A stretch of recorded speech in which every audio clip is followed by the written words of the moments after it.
Hello అండి, welcome to మా ఇంటి మన్పై కిచెన్. ఇవాళ మనము చిక్కుడుగాయ కర్రీ చేద్దాము. ఇక్కడ నేను చిక్కుడుగాయ తీసుకొని బాగా 2 times బాగా క్లీన్ చేసి ఇలా కట్ చేసి పెట్టుకున్నాను.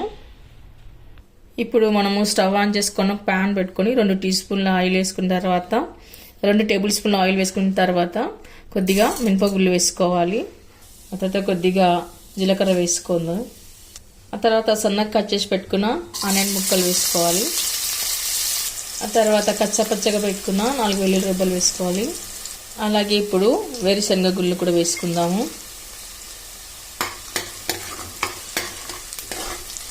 ఇప్పుడు కొద్దిగా కరివేపాకు వేసుకుందాము, కొద్దిగా పసుపు.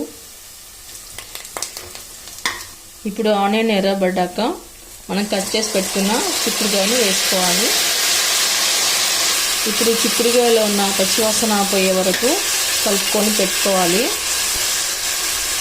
ఇప్పుడు మనం కట్ చేసి పెట్టుకున్న టమాటా ముక్కలు కూడా వేసుకుందాము.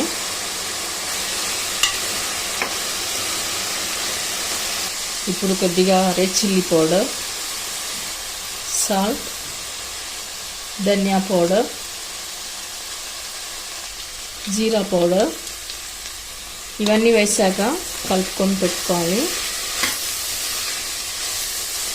ఇప్పుడు మనం చిక్కుడుగా మునిగేంత వరకు వాటర్ వేసుకోవాలి. మరి ఎక్కువగా వేసుకోకండి, కొద్దిగా వేసుకుంటే సరిపోతుంది. ఇప్పుడు మనం కుక్కర్ మూత పెట్టేసుకొని 1 విజిల్ ఇస్తే సరిపోతుంది. ఓకే అండి, చూసారుగా 1 విజిల్ తర్వాత ఇలా కర్రీ మంచిగా అయిపోయింది. ఇప్పుడు మనం కొత్తిమీర వేసి గార్నిష్ చేసుకుందాము. ఇప్పుడు మనం సర్వింగ్ బౌల్లోకి తీసుకుందాము.